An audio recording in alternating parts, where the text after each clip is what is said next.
फरमाते हैं कि मैं ना मजदूर लेने गया, बगदाद के चौक में मजदूर बैठे होते थे, तो मेरी उन मजदूरों में से ना एक नौजवान बच्चे पे नजर पड़ी। बड़ा कमजोर सा वजूद था, लेकिन चेहरे पर इबादत का निशान था। माथा बताता था कि नमाज का बड़ा ख्याल रखता है। मैं उसके करीब गया। चेहरे भी बड़ा कुछ बताते हैं ना, चेहरों में भी बड़ी रानाई होती है। फरमाते हैं मैं करीब गया, मैंने उसको कहा बेटे मजदूरी करोगे? तो कहने लगा मजदूरों में बैठा हूँ तो हुजूर मजदूरी के लिए ही तो बैठा हूँ। तो मैंने कहा कि चलो फिर। कहने लगा नहीं मेरी कुछ शर्तें। मैंने कहा बताओ। कहने लगा पहली शर्त यह है कि लोग 4 दिनार दिहाड़ी लेते हैं, मैं 3 दिनार लूँगा। मैंने कहा यार बे तो बड़ी बेहतरीन है, बाकी भी इस तरह की रख ले। उसने कहा हुजूर दूसरी शर्त यह है कि मैं आपकी मुकम्मल बात मानूंगा, लेकिन जब अजान हो जाएगी फिर आपकी नहीं सुनूंगा। तीसरी बात उसने ये की कि हुजूर मैं आपके घर में काम करूंगा पर आपके किसी सवाल का जवाब नहीं दूंगा। कहते मैंने कहा यार तू बड़ा अजीब है, शर्तें तो मालिकों की होती हैं। कहने लगा जी बहरहाल मैं शर्तें लगा के जाता हूँ। फरमाते मैं उसे घर ले आया, काम मैंने उसको बताया, तो जो काम मजदूर सारे दिन में करता है ना उसने 2 घंटे में ही कर दिया। हमारे मजदूर सिगरेट पीने में भी तो आधा घंटा लगाते हैं, वो चाय पीने जाएं तो पौना घंटा। वहाँ उनको भी तो दयानतदारी करनी चाहिए कि नहीं करनी चाहिए? ने मुआहदा किया है ना जी, तो पूरा उतरना चाहिए ना।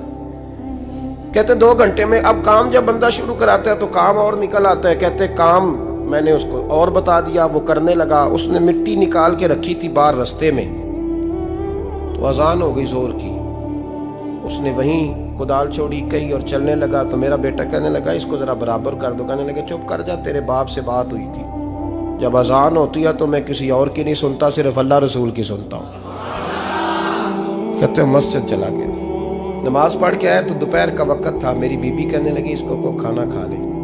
कहते हमने कहा खाना खा लो, तो कहने लगा मैंने रोज़ा रखा, रमज़ान भी नहीं था, नफली रोज़ा रखा हुआ। फरमाते हैं शाम हुई, मैंने 3 दिनार दिए। तो मैंने कहा तेरा नाम क्या है? कहने लगा मैंने आपसे कहा था मैं किसी सवाल का जवाब नहीं दूंगा। तो वो चला गया। अगले दिन मैं फिर लेने गया उसे, काम कुछ और निकल आए। तो लोगों ने बताया वो सिर्फ हफ्ते वाले दिन आता है। मैंने कहा क्यों? कहने लगे जी वो कहता है मेरा हफ्ते का खर्चा 3 दिनार है, जब 3 दिनार कमा लेता हूँ तो बाकी सारा टाइम अल्लाह रसूल की जिक्र में गुजार दिया करता हूँ। फरमाते हैं अजीब। अगले हफ्ते मैं फिर लेने गया, मैंने पूरा हफ्ता इंतजार किया कि काम उसी से कराना है। मैं जब गया तो मैंने कहा चलो। कहने लगा मेरी शर्तें याद है ना? और मैंने कहा याद है भाई साथ चल। फरमाते हैं काम कराया, 2-3 हफ्ते वो आता रहा। एक हफ्ते में गया तो लोगों ने कहा हुजूर आज नहीं आया। क्यों? कहने लगे बीमार हो गए। कहाँ घर है? कहने लगे बगदाद के कब्रिस्तान के पीछे जो कच्ची आबादी है उसमें रहता है। फरमाते मैं गया, दरवाजे पे दस्तक दी तो कहने लगा हुजूर आप हैं? दरवाज़ा खोला है, आ जाइए। फरमाते हैं मैं अंदर गया तो मैंने कहा तुम्हें कैसे पता चला मैं आया हूँ? कहने लगा हुजूर अल्लाह वाले हो, आप नहीं आना था, वरना अमीर तो गरीबों का पता लेने कोई नहीं आते। कहते मैं करीब गया तो कहने लगा मैं आपका इंतज़ार कर रहा था, तेज़ बुखार है, तप रहा। जेब से कुछ पैसे निकाले, कहने लगा ये पैसे रखने। एक अंगूठी निकाली, कहने लगा हुजूर आज रात को मेरा इंतकाल हो जाएगा, इन पैसों का कफन खरीद के सुबह जनाजा पढ़ के मुझे दफन कर देना, और जब दफन करो तो ये अंगूठी लेके असर के बाद हारून रशीद के पास जाना। आप उसे कहना मैंने मिलना है, पर वो आपको टाइम नहीं देगा। आप उसको आवाज़ दीजिएगा कि तेरी एक अमानत है मेरे पास, फिर वो आपसे मिलेगा तो अंगूठी दे दें, फिर आप मेरी तरफ से फारिग हैं। हज़रत फरमाने लगे तेरा नाम?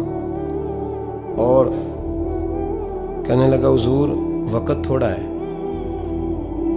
आज रात मैंने जाना है, बड़ी लंबी माफ़ी मांगनी है रब करीम से, अगर मुनासिब समझे तो मुझे अपने रब से तन्हाई कर दे दे। फरमाते हैं मैं आ गया, पर उसकी बातों ने मुझे सारी रात सोने नहीं दिया। फरमाते हैं सुबह बड़ी मुश्किल से सूरज निकला, मैं गया, दरवाजे पे हाथ रखा तो दरवाज़ा खुला हुआ था। अंदर दाखिल हुआ तो खुशबुएं मेरा इस्तकबाल कर रही थी। जब चेहरे से कपड़ा हटाया तो उसका तो इंतकाल हो चुका। इंतकाल हो चुका है, ऐसे जैसे किसी का दीदार करके सोया। कहते मैं तो 2 आदमी ले गया था जनाजे पे, पर पता नहीं दुनिया किधर किधर से आई, कहां कहां से। अखा जदों मीटियां जमाना मैनू रोवेगा, अपना ते अपना बेगाना मैनू रोवेगा। फरमाते हैं मैं तो 2 बंदे ले गया था, पर पता नहीं मखलूक कहां कहां से आई। जनाजा पड़ा, दफन किया। हारून रशीद के पास में असर के बाद गया। मैंने बुलाना चाहा पर बादशाह था, मेरी तरफ देखा ही नहीं। मैंने उसको कहा तेरी ये अमानत मेरे पास है। फरमाते हैं मुझे कोने पे ले गया, क्या बात है, कमरे में बुलाया, मैंने अंगूठी दी। हारून रशीद तो चीखे मारने लगा, कहने लगा अंगूठी वाला कहाँ है? मैंने कहा वो तो इंतकाल कर गया। कहने लगा मुझे कब्र पे ले चल। कहते मैं कब्र पे लाया तो वो लेट गया, तड़प के रोने लगा। मैंने कहा मेरा कलेजा फट जाएगा, ना उसने कुछ बताया ना तूने बताया, ये कौन था? तो हारून रशीद कहने लगा ये मेरा बेटा था। मैंने कहा तेरा बेटा और मजदूर? कहने लगा हुजूर ये हजरत दाऊद ताई के पास बैठा करता था, उनका मुरीद था। मुझे रोज कहता था अब्बा तूने बड़ी दुनिया इकट्ठी कर ली है, मरते वक्त तुझसे टांगे समेटी नहीं जाएंगी, इतना हिसाब नहीं तू दे सकेगा। मैं इसको समझा देता, इसकी अम्मा समझा देती। ये रोज हमें कहता छोड़ दो, आ जाओ अल्लाह रसूल की बारगाह में झुक जाएं।